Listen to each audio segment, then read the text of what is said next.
Hey, everybody. I'm delighted to be here with you. It's been a while since I've gone live. It's been a real long time since I've gone live with my friend Brian Johnson. Brian, welcome to the studio here. Pilar, I'm so excited to be here with you today. Great to see you. It's lovely to see you too. So, I am here in particular to talk about your new book, Arete, which I've got in front of my own book, which for a fellow author, you know this is like a big deal. If I'm covering up my book to put your book out front, it says something. Thank you. Oh, I'm so proud of you for putting this baby out into the world. And I know it's been a work in progress for quite some time. Today, I want to talk about the book. I also want to talk a little bit about the journey that brought you to the finish line here, because I know there were a few moments where you were like, you know what? I think this wants to be a different book than we were expecting. I actually realized I have to zoom out so that people can see the book, but now they can see it on your shirt, which is pretty fantastic. Wearing it loud and proud. And I believe you I'm have. all in, Pilar. They can see it on my forearm. They can see it on the cover of the book. We got the T-shirt. I'm not wearing Arte underwear, but otherwise I'm all in. I was trying to ask if you have like an Arte onesie that you can like wear for naps or something.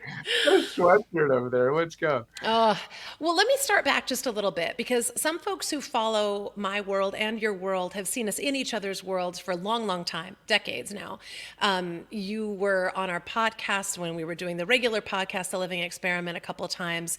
You've been in Experience Life magazine. I think you were a guest on my radio show. We've done interesting and cool collaborations together. But more recently, the work you've been doing with Heroic has been pretty all-consuming. And let's just talk people back from when you moved into heroic mode, like hardcore from previous work with, Optimize and Philosopher's Notes, and at what point in the middle of all of that creation of an app and a new personal development platform, you decided to give this book a major chunk of your energy and time? Because Yep. that's a pretty significant departure from what you were doing anyway. In my mind, it's a lot of additional work. So catch us up Yep. a little. Yeah. Well, I think that everything you said, there's been a lot of iterations for me since, we met one another, I think 2 decades ago, literally ago, which is hard to even believe. Time flies when you're having fun and the gray's coming in. Let's go. Um, A lot of gray in my case. it's so good. So good. Every time I see it, I'm just struck by the beauty of the owned silver there. So, for me, the it's not so much a departure per se as an extension and an important kind of encapsulation of my life's work. So, as you know, I've spent half of the last 25 years as a founder CEO, built and sold the two social platforms before Facebook. And then when I wasn't doing that, I was reading and writing and thinking and teaching and became a philosopher, a lover of wisdom, did the heroic coach stuff, the philosopher's notes, etc. And then heroic brought it all together.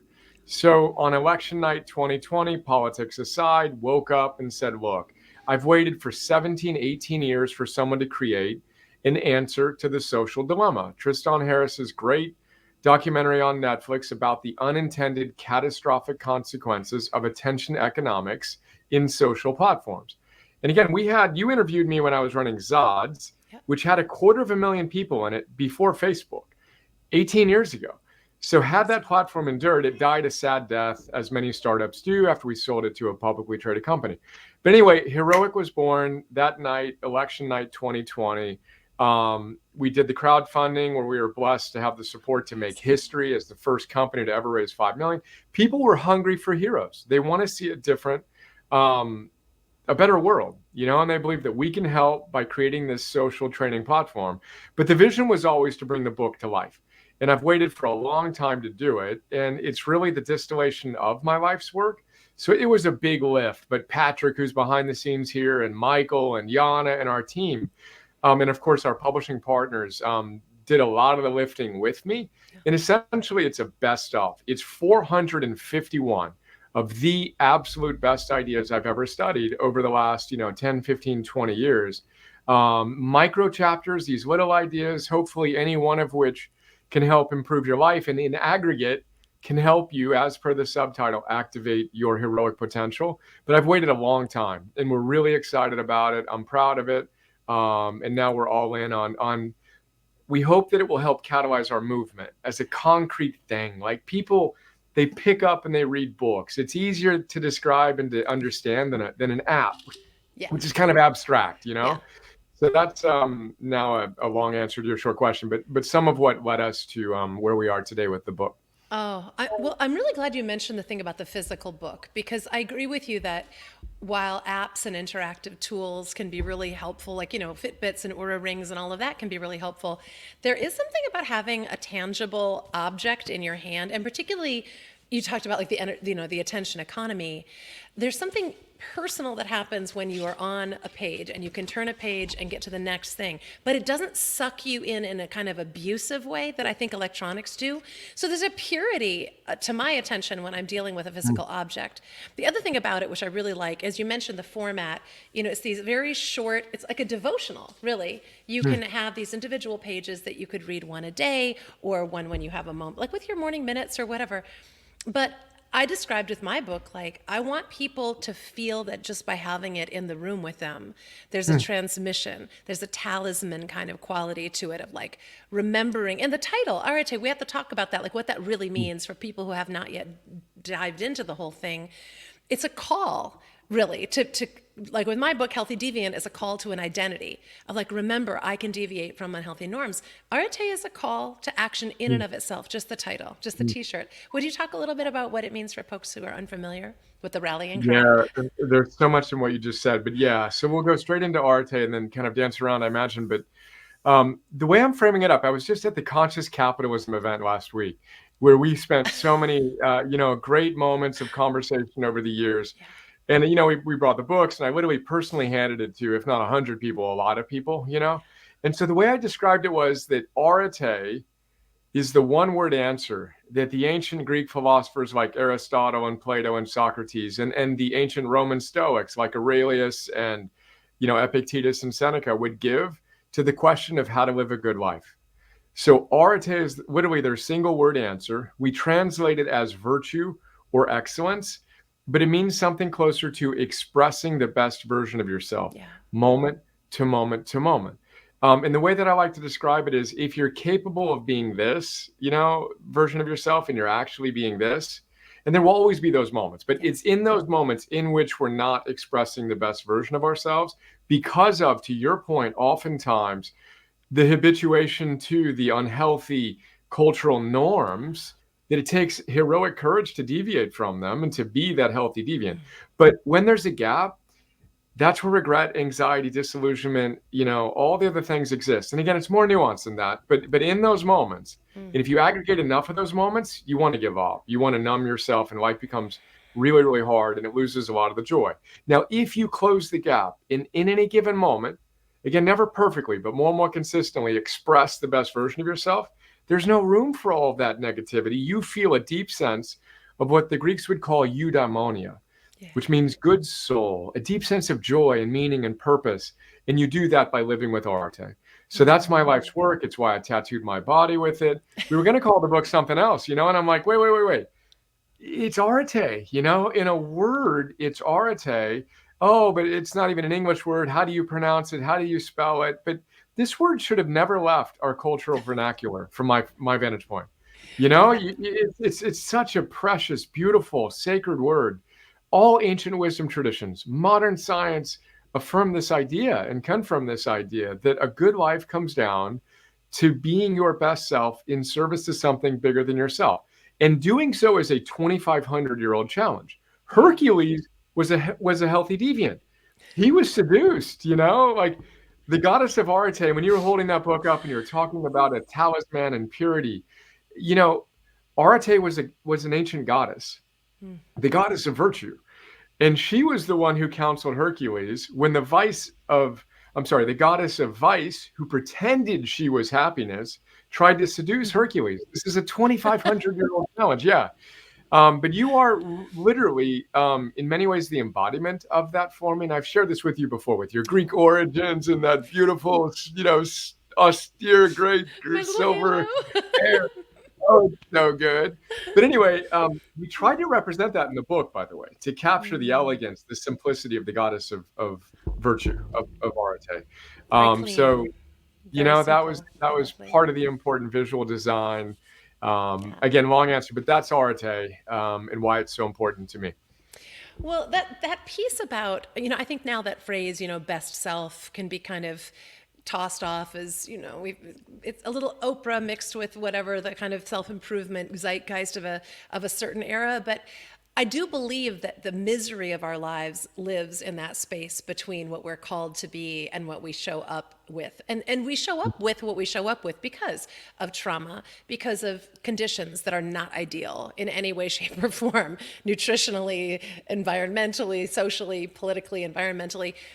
And there is a kind of elation that occurs when people close the gap even a little bit. It's a lot of the stuff we've both studied with BJ Fogg's work, the kind of insights about small wins on a micro moment by moment basis, day by day, are what get you there.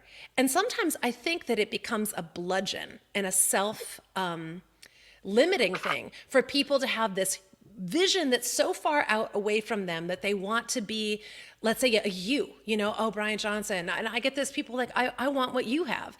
I'm like, oh, I don't know. Do you want what I had in the 15, 25, 30 years living up to this? Do you want what I had this morning? When I was sitting there with a cup of coffee being like, I don't know how to do this. I can't make it work. And I'm really sad and sorry for myself, because those are the micro moments that I have to bust myself out of, just like I know you must. Yep. And I think that misery that exists between the two lines can convince us that the only way out of that is to just magically be here.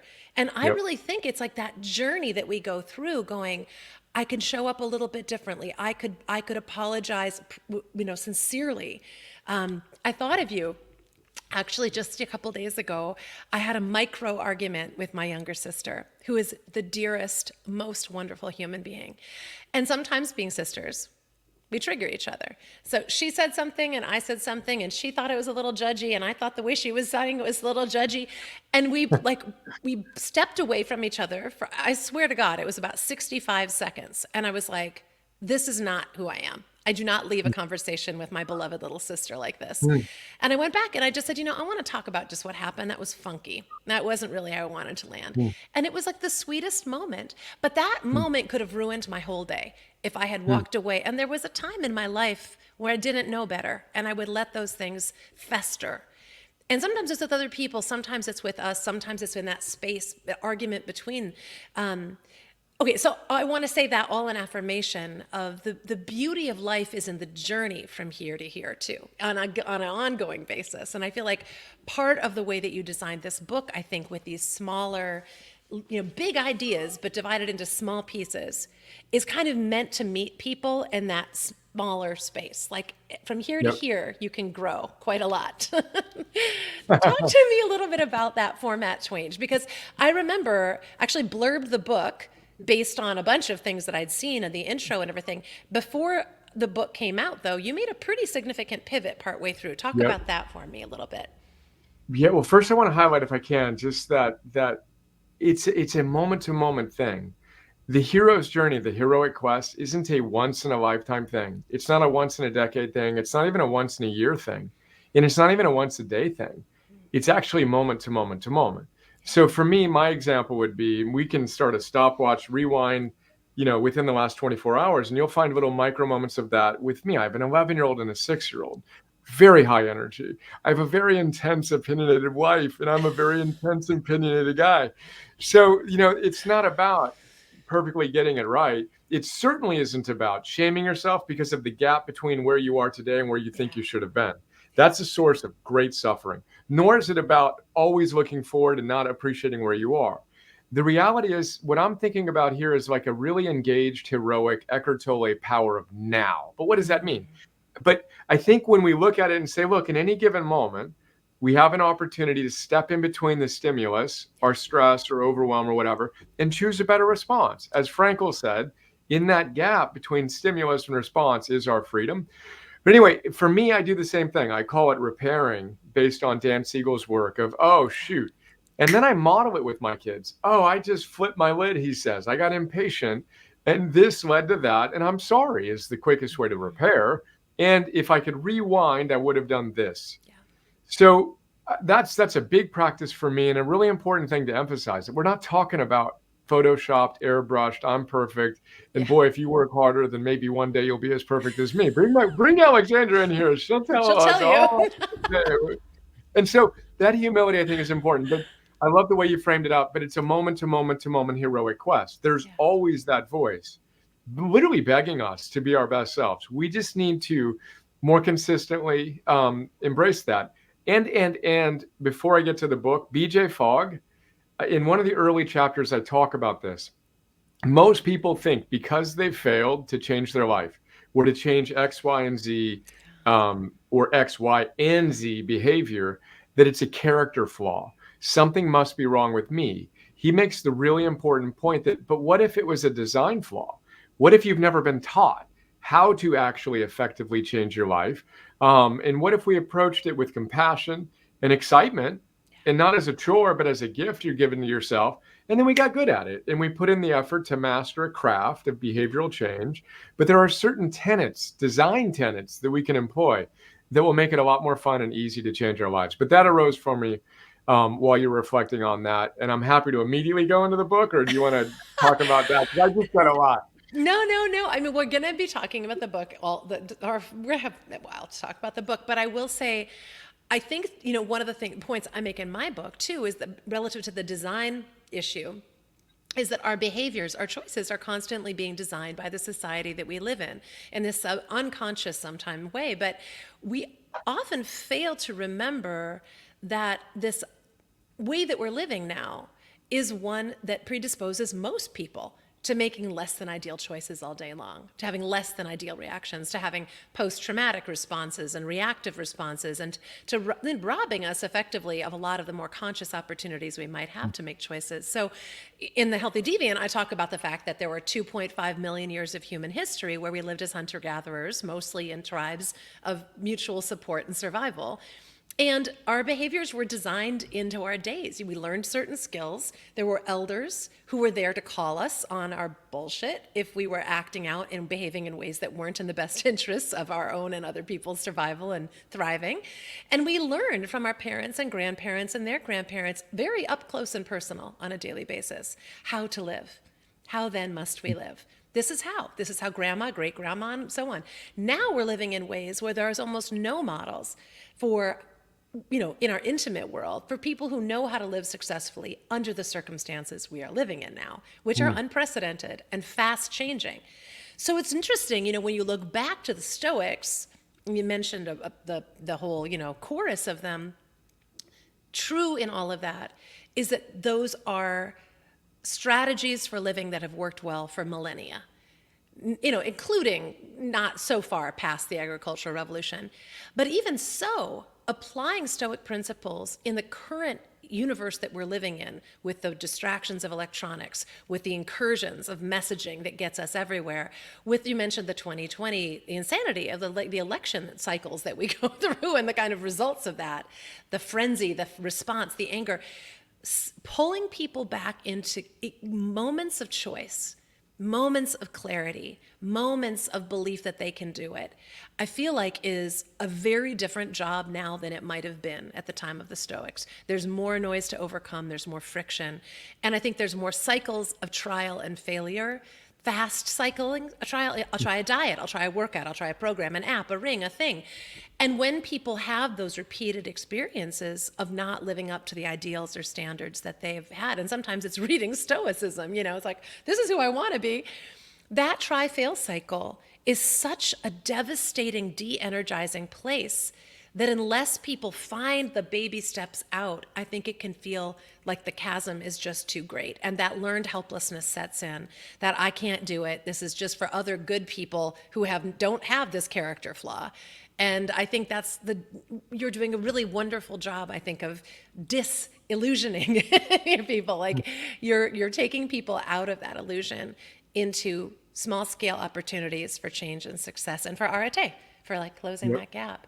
That's beautiful. Okay, so now let's talk about the format, though, because I do think that's a significant, important, probably in the service of this change. Exactly. I was going to say the perfect segue back to it is, I thought I would write a standard, 200 to 300 page, and I don't mean to disparaging, but oftentimes fluffy book. You know what I mean? Here you go. This is a book. And I started writing that. I was like 70% of the way done with it, longer form chapters and all this different stuff. And I actually asked the team, I was kind of at a point where I'm like, is this really my book? The book that I really want to write and that I think needs to be written. Um, and my style, as you know, is very pithy. It's very in and out, more Stephen Pressfield, War of Art style, a page or two or three. And it's just kind of how I've evolved my style. But anyway, I asked the team, hey, what's the idea or two or three or whatever you come up with that has most impacted your life that you picked up from me and from my and our work? And, Patrick, who's on behind the scenes right now, and Yana and Michael and a number of people shared ideas. And some had 3 or 5 or 10. Michael had 50 or 100. But the thing was, none of them were the same. So Yana said, "Oh, these 10 ideas were unbelievable." And Patrick's like, "Oh, these ones were unbelievable." And Calvin was like, but there was very little overlap, surprisingly, between and among them. And so it just struck me that the book that I wanted to write needed to be my book, and it needed to be different. And I wanted to create basically a compilation of the absolute best ideas organized around the 7 objectives. That didn't change. The 7 objectives that we have created that guide our coaching program that has been scientifically proven to help people change their lives. The app, everything we do has 7 objectives. Again, so parallel to what you teach, knowing the ultimate game and all these different things. But then I wanted to have fun with it. So then how many ideas? And then the 451, it was going to be certain different things, but 451 is the number of degrees Fahrenheit one needs to reach in order to activate a fire, to ignite a fire. So there's a scientific term called activation energy, where one thing becomes another thing at a certain threshold that must be met. So if you want to boil water, 200 degrees won't do it. 210 won't do it. 211 won't even do it. 212 degrees precisely, water begins to actually boil. Now, if you want to create a fire, nothing happens until you reach 451 degrees Fahrenheit. Then paper will be ignited into fire. So the idea was, here are 451 micro ideas, any one of which may help you change your life, but in aggregate will hopefully, as per the subtitle of the book, activate your heroic potential. So that's kind of how we evolved. And it's a 1,000-page book. I mean, the playful thing is it's War and Peace meets War of Art, where it's pithy micro chapters, but it has a little gravitas to it, a weight to it, which we wanted. And we wanted to create something that was just different, aesthetically, design-wise, and kind of a felt sense. You can pick it up and start anywhere you want, or you can start from the beginning and read through. But that's the idea: more wisdom and less time via these little chapters that I haven't said it out loud, but ancient wisdom and modern science. That's kind of my thing. Ancient wisdom, modern science, frankly, common sense that needs to become common practice. And then give people the agency, the hope to believe that they can do it, which is another big part of my work is, no, you're closer than you think. Yeah. It's not going to be as hard. It's going to be harder than you want, but not as hard as you think, is kind of how I playfully set it up, and then we just need to get to work, give it time. And let's aggregate and compound these small little gains in community, by the way, is another really important aspect of my work, our work. And then we can do it. And by the way, we must do it. So, the idea of being heroic means something very specific to me. But from my vantage point, we're facing historically significant challenges. I think when we look back 500 years to this moment, Goosebumps, it's a time that is demanding each of us to step up, be healthy deviant, to show up as our best, most heroic selves, protect the things we value, the values, the virtues, our families, our communities. And if not us, then who, and if not now, then when, kind of thing, to truly operationalize these ideas in a practical, grounded, everyday kind of way. That's again, now a long answer to your question about how the book evolved. But what we're excited about. Well, and back to community, we've got some really lovely comments from folks. Rosie says, wow, and also amen. She's one of the members of my community. And here's Rebecca who's saying, guess what? Didn't realize you had a book coming out. Woohoo! Now we know. That's wonderful. Tony, who says, I've only been here a couple minutes, but already I've heard a ton of gems. I really needed to hear this today. Thank you. Oh, that's so great. Tayo, maybe? I can't know. Tell me if I got that wrong, but share. Your loved ones need to hear this. Let's get to a better world together, Mm. guys. Right on. Yeah. Oh, and here's another. This is really neat. So I will say too, I think, how do I, how do I articulate it? What you were saying about it's going to be harder than you want but easier than you think, I remember, if I cast my memory back to my own journey, oftentimes there would be a period of months or years leading up to a state change for me where I would get progressively more miserable, like the pain would build up, disappointment in myself, the physical discomfort of carrying around, whatever I was. And then it would be like some state change would happen. Pressure might build up, or an opportunity or a catalyst would arrive. And in my case, a lot of the times, what they were these little small scale experiments. Sometimes Mm. I would hear a conversation like this, and I'd be like, oh, in that moment, I could leave my unopened mail in a pile on my counter, or I could open the mail and like put in recycling what needs to be the recycling. I would complete this one little task, and I would be like, oh, that was actually easier than I thought it was going to be. But what else might be easier? Maybe cleaning my bathroom, maybe, doing some push-ups or whatever. And what I would often find was that it was like a little swinger, a door or something. And there was resistance on the very front of it. But once you started going swoo, you'd get the going swoo. Once you started going through, you get the swoosh. And that was sort of, how like it leaves wind when people are Mm. going around those revolving doors. You can create your own. I felt like I could create my own tailwind, but I would forget from time to time. There could be weeks or months or years Mm. initially. And as my journey continued, I got less rolled over by these long periods and more inclined to be like, no, no, no. I know how this works. I conduct an experiment where I see if I can bust myself out of some small rut or some habituated behavior that isn't working for me, or an attitude, even a mental attitude. And instead of being angry and frustrated and blaming and victimized, I could shift into a what if. Like, what if I did it differently? Even if I feel this way, what if I just did it anyway? Acted like a person who cleaned her bathroom. Mm. you know, Maybe just the mirror.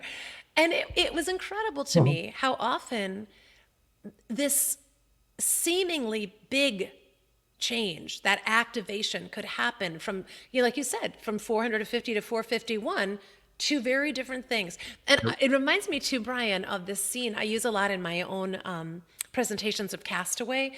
And Tom Hanks is the character who's like, he's marooned on a deserted island and he doesn't have any outdoor skills or survival skills. And he eventually has to figure out how to make fire, or he's going to die. Realistically, he Mm. cannot survive without it. And the scene where he is learning to make fire by like basically rubbing two sticks together is painful initially to watch because he's Mm. just not getting it and injuring himself and he's sweating. And finally, he has this insight that a little bit of air got through a crack in the wood and it Mm. pops off. And it's like a little bit of fire, but he's like, oh Mm. my God, the air got to it.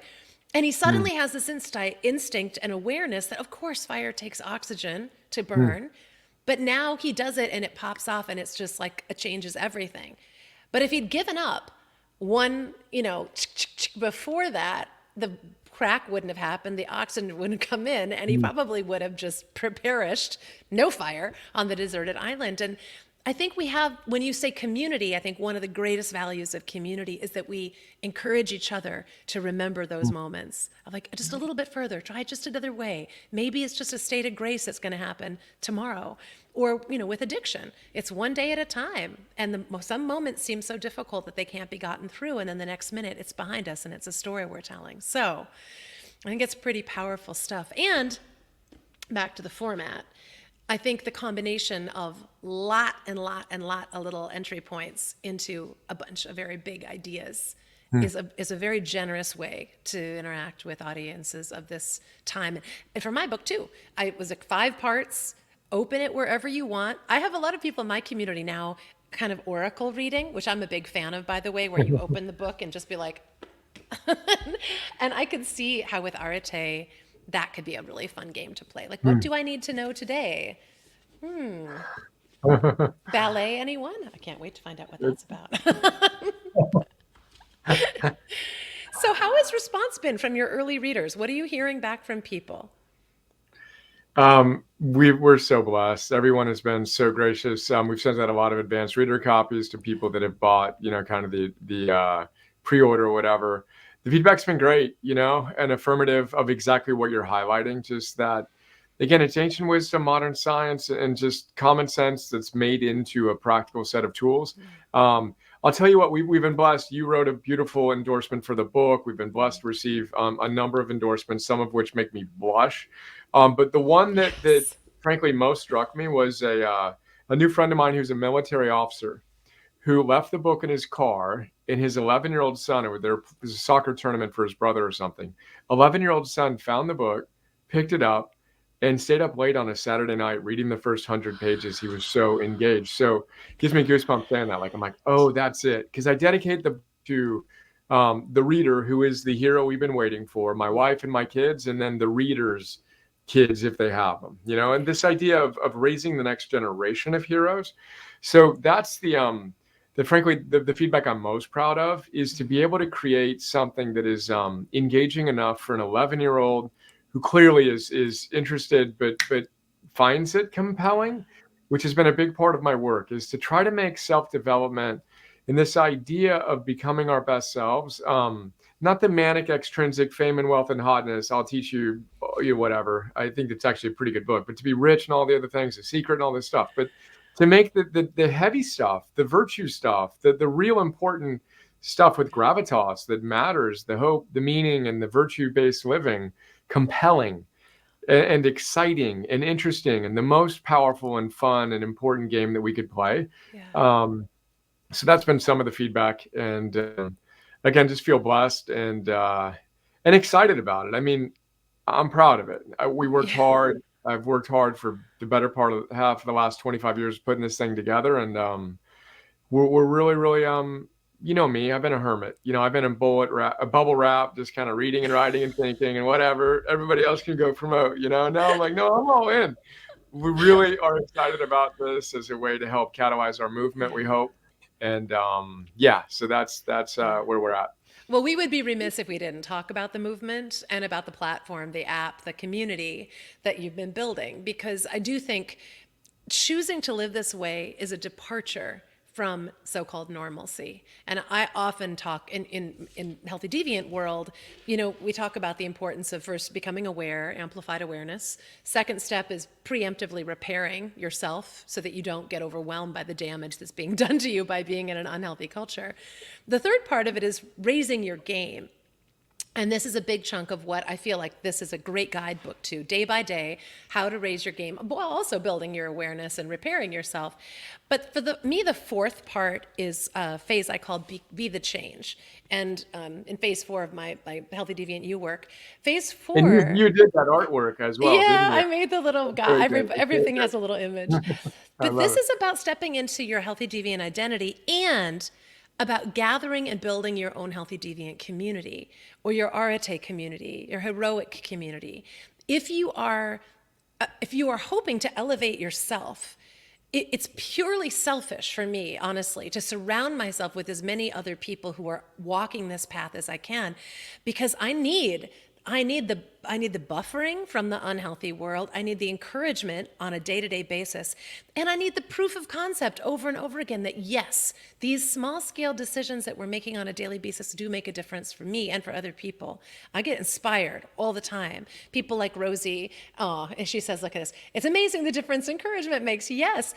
And I get encouragement from those folks. Here we go again. This is amazing, by the way. I'm loving this. Let's go. I love to see every single person I love about, and telling other people about the greatest thing that you've been lucky enough to discover is so generous.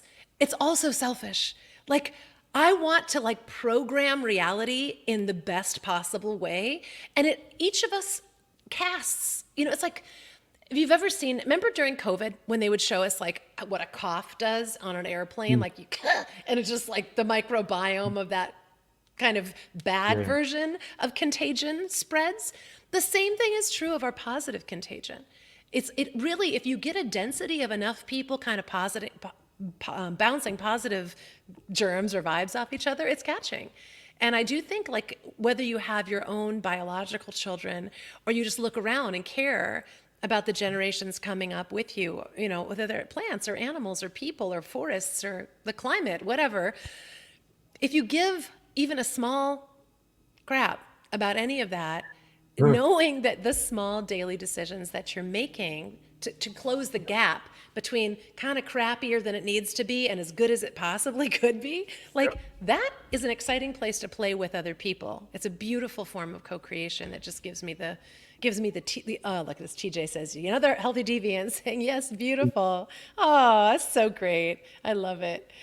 Okay, so let's talk a little bit about the platform and the community and the social movement, though, because this book is really, I can even see, I can't remember, I opened it up the first time to the page with a QR code on it. And I was like, oh, yeah, because from here, I can just hold my little phone up, and instead of being sucked into the unhealthy default reality, I can get sucked into heroic reality. So how do people proceed from book to platform, platform to book? What's the voyage and what's involved? Yeah, so then the Heroic platform is part of Heroic Public Benefit Corporation, but the idea is it's a social training platform with guides. So again, on election night, had the vision for Heroic. The vision was an answer to the social dilemma, where we use the best of social and persuasive technology. There's nothing wrong with those technology tools in and of themselves. It's neutral, it's fire. It's when they are used by individuals who may or may not be driven by virtue within the attention economy that things get weird fast. So we wanted to create a platform that used the best of social and persuasive technology to bring out the best in individuals and in humanity and together. So we partner with the same company that built Slack, Tinder, Uber Eats, and Elon Musk's new business, Neuralink, who are fantastic to build the platform. And again, we spent a lot of money on it. We wanted to create something that was very engaging, that took the best, but again, applied it to the best for each of us. But a hero, when they go on their quest, what do they get? They get a guide, and then they get buddies. So Harry Potter gets Dumbledore and gets as a guide, and gets Hermione and Ron as buddies. But then the hero becomes a guide, right? And this is how, in the fictional world of Harry Potter, after Harry and Hermione went through enough quests, they trained the Hogwarts students, and it's together that they won the battle between virtue and vice. But the platform is built such that a hero comes online and they can connect with me as the prototypical guide right now. We have a lot of content via the Philosopher's Notes on your book and hundreds of books and other content. But then, the next step vision is you, Pilar, are one of our prototypical guides we're excited to shine a bright light on, because the reality is anyone who is here with us today connecting, those of us who are here have more in common with one another than most people in our lives. But where are they going to connect? Facebook wasn't architected for that, and Instagram and other places weren't connected to connect you to the individuals within that community. And to state, it isn't obvious, but to state the scientific fact, the fastest way to change your life isn't to listen to another podcast, read another book. That will help, but the faster and fastest way is to join a community with high standards. And when you do that, you get the encouragement, you get the embodiment, you get the wisdom and the discipline and the love and the courage and the gratitude and the hope and the curiosity and the zest from a group of people, and your life changes. Where the unhealthy norm is reset to a new standard within this environment, that's the social training platform. We're in private beta right now with a small group of X thousands of people within our community. But in 2024, we're really excited to open that up, to invite you to join us and your community, and kind of a community of communities, all aligned on these ideals, all supporting one another offline, online, and offline. Yeah. So one of the big visions is we want heroic local communities in 1,000 cities in 100 countries around the world. We had volunteers in nearly 800 cities in 80 countries when we asked our community if they'd like to do that. So we're really, really excited. That's the Heroic platform. We linked to it in the book. You had a little link, but that's heroic.us, where you can find Heroic, the training platform, in iOS and Android app stores, et cetera. Yeah. And the book is kind of our offline, easy, hey, here you go, way to introduce people to the ideas that we're talking about, find resonance or not. And then there's many opportunities within the book to kind of go deeper into the content we're talking about and the community we're talking about. I just love that. Well, it's been interesting to me. Just the people who've been chiming in here, Rosie, TJ, others who are part of my Healthy Deviant U community. I have found many of them have ported back and forth between our worlds. And I often say it's a great thing to have more than one. It's a great thing to have, the book club and the wine club and the We're little twins league though and the too. But come on, you got we're separated at birth. We got the masculine and the feminine expression of the same basic ideas. So yes, and we happen to be closely related in a philosophical and spiritual sense. But yes, Oh, it's so true. And I value that so much. I often say, I'm very open with people about that in my world. I'm like, Brian is very similarly wired up for me in terms philosophically. He's a lot more yang energy than I have. And, I've heard you say that too. It's like I'm kind of a feminine embodiment of you. And I love that we have both because sometimes when I need a little, I like go to your stuff and I'm like, okay, come on, Pilar. Come on, come on, come on. And I get a little tough love. I get a little like, what next? What next? Do the thing. And you tell the story at the beginning of the book about your relationship with your son and like the day he doesn't want to go to the chess championship or whatever because he doesn't think he's going to win. And you're like, of course you're not going to win, but you're going to get a chance to play with all these amazing people. And you talk about Arete and the two lines. And it's sometimes I'm like Emerson. I need a little bit of that because I can be gentle with myself to the point of kind of in yoga world they say you don't want to be at a point of being so gentle with yourself you're kind of ignoring yourself or under leveraging your capacity or failing to challenge yourself in some way. And then there are days where I'm just like, oh my gosh, I just really do need to lie down. yep. I need a little fainting couch. And I like having access to both. So for people who are in my world who haven't yet somehow, I don't know how that would be, haven't discovered you, either place, start with the book if you care to. This is a lovely thing if you're looking for sort of a lighter entry point or at your own point, at your own pace kind of entry point. This is a lovely place to begin. Or if you're ready to dive in, getting into the community both and is probably ideal because you can pace yourself either way, right? I mean, these are all self-guided. No one's going to Yep. force you to do anything you don't want to do, right? Yeah, and I love it too. Just your expression, and you just say it out loud, and I say it nearly every time we talk. You're tied for first, wisest person I know. So when I'm looking to understand a subject, and I want a balanced, grounded opinion, not the ideologically I stopped thinking about this critically years ago perspective. It's like, what do you think? Tell me what I should be thinking and how I should be thinking about this. From my brother's cancer diagnosis to countless other instances in which you were really, really just a foundation. It gives me tears in my eyes. A foundational guide for me has been a beautiful thing, and so I want to celebrate you on that. And then the perspective on that virtuous mean, as Aristotle would put it, there's a vice of deficiency where you aren't pushing yourself enough. And then there's the vice of excess where you just need to slow down, take a breath, appreciate where you are. Yeah. And I find myself, well, frankly, I err toward the vice of excess, of course, as intense as I am and as hard driving as I am for myself, for my wife, for my kids. So my thing is I got to find the balance of softening up, celebrating my life as it is, allowing myself and people to find their own pace and rhythm. But we each need to find our own virtuous mean. Yeah. But I think that's really important to highlight the importance of that and then own our idiosyncratic expression. I jokingly say the world doesn't need another me. We got more than enough of me, you know what I mean? And you got you, and my wife does her, and we're trying to get our kids to do them. And each of us Yeah. needs to find our own idiosyncratic expression and bring more joy. And we've talked about this, and for me, a big practice is no more joyless urgency. I'm just going through the motions and it feels like one long chore list. It's like, bring the joy here, celebrate the opportunity to be together, each of us that are here today. Like, this is a sacred gift, and we've worked hard, we've done good work. We're winning is a phrase my wife and I use. We're winning. Is everything perfect? No, but we're winning. Yes. Celebrate our kids, enjoy this, enjoy what we're Yes. doing with heroic and everything else. So that idea of bringing joy, bringing that sense of celebration, I think is as BJ Fogg says, a really underappreciated virtue, Ah, the in practice and habit, the ability to celebrate your small wins. That's like you, to be here right now and to do your best, and to pick yourself up and pat yourself on the back when you need to. All those things arise for me as you share that. Oh, I love that, Brian.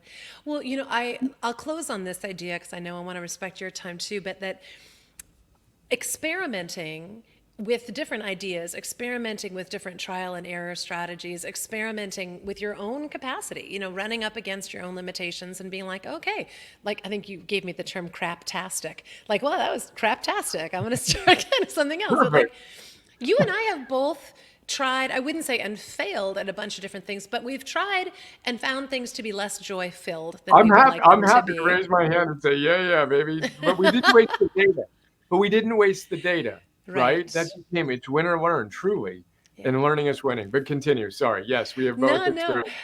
But just that I think that that's ultimately, there's always another level of success or optimalness available to us, but we never really know. There's no instant or direct way to get there other than experimenting, I feel like, in course correcting. And I really connected with what you said about no more joyless, what was the word? Joyless Urgency. Yeah. urgency. Yeah. And I think that for me too, it's like, where I feel the best every day is giving my best gifts to the best of my ability, illuminating the best within me and other people, and then allowing myself to rest and recover from that so that I don't have that kind of rapacious sense of like more and more and more. And I love that we get to do this work together. And when I'm at the edge of my limit, I'm at the edge of my capacity or I've gone over it a little bit and I feel like, oh my God, I'm screwing this up or it's not right. Oftentimes that's when I will turn to your work because it Mm, will remind me. I will hear a voice in my ear of a fellow traveler who is mm. experimenting his way forward and inviting other people to travel the experimental way forward. And Oh my I'm goodness. so glad we're doing it together because we need each other as guides I, every part of I, the way. I, if I may riff on that briefly, because I Of love that course. and I love you, and just I'm honored to be to play that role with you. Um, the Stoics come to mind. So the Stoics were, and I forget who I got the joyless urgency. I'm really disciplined in attributing phrases and things to people. I got that from someone, and I wish I knew. It was a time management book. Patrick may know and may be able to share it in the chat here. It's that one. I haven't done a note on it yet. Gosh, I wish I knew the author's name, but it's a great phrase. But the Stoics were philosophers, lover of wisdom, and they celebrated how hard it is, but they were also joyful. They were not joyless. Their whole thing was remove the thoughts that are getting in the way of your joy. They were not automatons. They were very joy-filled individuals who could radically accept reality and then choose how they would respond to their thoughts and behaviors. But they kind of threw some shade at what they called the sophists of the day. The Oh, sophists of the day were the ones you can kind of see them. They were the big self-help talkers who talked on stages and got big rounds of applause at the end of their talks. And everybody was like, "Oh my God." They made you feel good about them. The sophists made the individual feel good about themselves, and they got a huge round of applause at the end. The Stoic philosopher said, no, no, no. At the end of one of my talks, you should feel not like you're not going to get a round of applause at the end of a Stoic talk. You're going to walk out of there like you just got surgery performed on you, not like you went to a spa. But like, the point I wanted to make was Seneca had this great metaphor of the true philosopher and lover of wisdom is on a journey with the individuals that they're trying to help. They may be a step or two further ahead on that particular part of the journey, but it's as if they're both laying in hospital beds. They're both going through the hardships of life, and they have the humility to know how hard it is, and they're just swapping stories. Yeah, I know what that's like, and I know what this is like. And then offering some tips as they can, receiving tips when they can. But there's a humility to it that I think is really, really important and profound that inspires me. And, Donald Robertson, one of the great Stoic scholars and practitioners who wrote How to Think Like a Roman Emperor, who connects ancient Stoicism to modern cognitive behavioral therapy. Viktor Frankl, by the way, was a Stoic. His approach in the Holocaust was practicing Stoicism, literally, yeah. playing his role well in the midst of that terror. But anyway, he makes the point that I was doing a chat with him, and he said, "Look, mastery modeling is dangerous. If you look at someone you admire and all you see is their perfection, you Yeah. will be less psychologically healthy Yeah. by looking at them." And again, I'm not on Instagram. I don't do any of that stuff. My team does some stuff, but we're creating our own platform. Yeah. But what is healthy is when people like us who have been blessed to be in a position in which we're talking and we're kind of in that guide position humbly, when we share our challenges and how we cope with them, rather than try to pretend like we've got it all figured out once and for all and we're masters without flaws, Yes. that's a really healthy thing. To model what it looks like to have a level of joy and meaning and purpose, however imperfectly, but then to talk candidly about and humbly about our challenges, that's really important. And again, we're back in the hospital beds talking to one another about, yeah, that was hard. Let me tell you, and I tell you in the book about my argument with my son. He calls me a jerky face. I'm like, all right, buddy, I'm not a big fan of being called a jerky face. Anyway, I love this dynamic and your realness and authenticity, and let's go. Well, the one thing that we didn't, oh, so I was going to, learning aid. This is, by the time you get to page, wait a minute, it's page 5, you get the activate your heroic potential invitation with a QR code, which is incredible. And that will take you into the vortex of all of this: the wisdom, the discipline, the love, the courage, the gratitude, the hope, the curiosity, and the zest, and the opportunity to raise your game without wearing yourself out. And I think, that's really important too. You raise your game is my term, but playing the ultimate game, knowing the ultimate game, and Yep. playing it well. Yep. I love this. So just for folks who are interested in knowing, so these are the sections: know the ultimate game, forge anti-fragile confidence, meaning you get stronger as the challenges get bigger, optimize your big 3 priorities. I take that. Make today a masterpiece, master yourself, dominate the fundamentals, and back to activate your superpower. 451 degrees, mind you, not 450. So you get all of that and more with the book and with heroic.us. Again, if you want to check out the book, and this is in pre-sale now and soon will be available everywhere, but order it now, right? Like people can get it Yeah, on yeah. the neat bundle. November And 14th. Yeah, we're excellent. excited. Yeah. So obviously get it on Amazon. But yeah, it'll be everywhere. November Oh, 14th. Bless I'm you, Sister Pilar. You are We so love you. welcome, We Brother appreciate Bry. you. Oh, I appreciate you too. Keep up the great work. Thank you for having the courage to walk your own path and figure it out as you go, experiment by experiment. And yeah, lots of compliments and nice notes in the chat too. That and thanks to Patrick for being with us today, hanging in with us. Thanks to all of my Healthy Deviant friends who showed up. Let's do this thing together. Healthy Deviants unite, and Arete for everyone. Bless you. Bye, Bry.